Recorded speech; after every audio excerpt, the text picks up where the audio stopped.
ఆడ చేవెళ్ళలా పరిగిల రెండు దగ్గరలా ఇద్దరు మాట్లాడారు నాయకులు.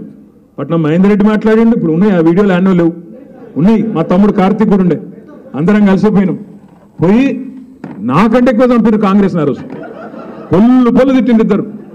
తిట్టడానికి ఇంకా గమ్మని చెప్తా మీకు. పరిగి పోయినాం. పరిగి పోతే మంచిగా మా మహేష్ అన్న మంచి భోజనం పెట్టిండు. ఆడ మంచిగా తిన్నాం.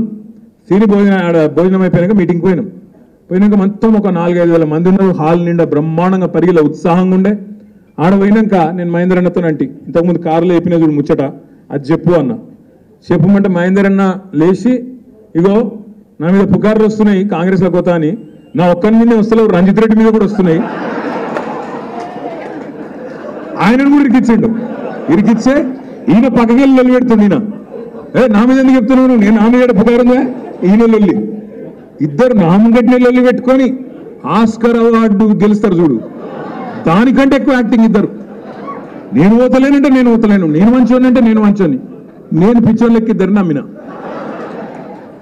ఏం చేస్తాం, నమ్మి ఇద్దరు అద్భుతమైన స్పీచ్లు ఇస్తే గెలిచిపోయినాం. ఇంకేముంది, మళ్ళా పార్లమెంట్ గెలిచిపోయినాం అనుకున్నా. నేను చూస్తే 15 రోజుల తర్వాత సీన్ కట్ చేస్తే ఈయన మల్కాజ్గిరి అభ్యర్థి, ఆయన చేవెళ్ళ అభ్యర్థి కాంగ్రెస్. ఏమైందిరా అయ్యా అంటే ఇద్దరు పత్తలేరు. ఇప్పుడు మా అక్క అడుగుతుంది నన్ను పక్కకెళ్ళి, చాలా మంది మా వాళ్ళు ఏమనుకుంటారు ఎరికేనా మీకు అన్నది. ఏందక్క అంటే, రంజిత్ రెడ్డి పోయిండు అంటే చెప్పగానే పోతాడు ఆ కేటీఆర్కి అనుకుంటున్నాను అని చెప్తుంది అక్క. నాకు చెప్తే పాటలకి వెళ్ళి నన్ను పోనిస్తానా? ఎట్లా పోనిస్తా నేను? ఇంకొక మాట మాత్రం మా తమ్ముడు ఆనంద్ అన్నాడు, ఇక మిగతా మిత్రులు కూడా అన్నారు.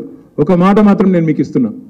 నేను 2018లో ఆనాడు విశ్వేశ్వరరెడ్డి గారు ఆ రాజకీయాల్లో లేనప్పుడు రాజకీయాల్లోకి పట్టుబట్టి తీసుకొచ్చింది నేను. ఆయన ఇంటికి పోయి 14లో ఆయన ఇంటికి పోయి, నువ్వు రావాలా, నీలాంటి చదువుకున్న వాళ్ళు కావాలి రాజకీయాల్లో అని తీసుకొచ్చిన. ఆయనకేం పుట్టిందో 18లో ఆయన జంపు, ఆయన కాంగ్రెస్లోకి పోయిండు. ఆ రోజు మళ్ళీ చెప్పిన, నువ్వు ఇలా కాంగ్రెస్లో కూతున్నావు, చేవెళ్ళ ప్రజల చైతన్యాన్ని తక్కువ అంచనా ఇస్తున్నావు, ఓడిపోతావు, నువ్వు రాసి పెట్టుకో అని చెప్పిన. ఓడగొట్టి ఆ రోజు మీరే గట్టిగా బుద్ధి చెప్పి ఆనాడు విశ్వేశ్వరరెడ్డిని ఇంట్లో కూర్చోబెట్టిండ్రు. 2018లో ఆనాడు కొత్త అభ్యర్థి అయినా, మీ జిల్లాకు సంబంధం లేకపోయినా కేసీఆర్ గారు నిర్ణయం తీసుకున్నారు కాబట్టి ఆనాడు డాక్టర్ రంజిత్ రెడ్డిని తీసుకొచ్చి ఎంపీకి నిలబెడితే, సరే కొత్తోడైనా కేసీఆర్ పంపిండు కదా, గులాబీ కండువా కప్పుకున్నాడు కదా, కేసీఆర్ మనిషి కదా అని చెప్పి మీరందరూ ఆశీర్వదించి రంజిత్ రెడ్డిని గెలిపించింది.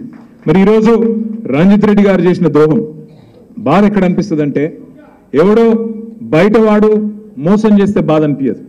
నీతోనే నీడలాగా తిరిగి, నీతోనే 24 గంటలు ఉండి, నీ పక్కనే కూర్చొని, నీతోనే అన్ని మాటలు చెప్పి, అన్ని మంచి మాటలు చెప్పి, కష్టకాలంలో ఉంటామని చెప్పి మాటిచ్చి, అక్కడ కేసీఆర్ గారి కూతురు అరెస్ట్ అవుతుంటే ఇక్కడ నవ్వుకుంటూ తుల్లుకుంటూ ఇద్దరు పోయి కండువా కప్పుకునే దృశ్యం ఏదైతే ఉన్నదో, తప్పకుండా దానికి బదిలా తీసుకోవాల్సిన బాధ్యత మన మీద ఉన్నది అనే మాట నేను మీకు విజ్ఞప్తి చేస్తా ఉన్నా.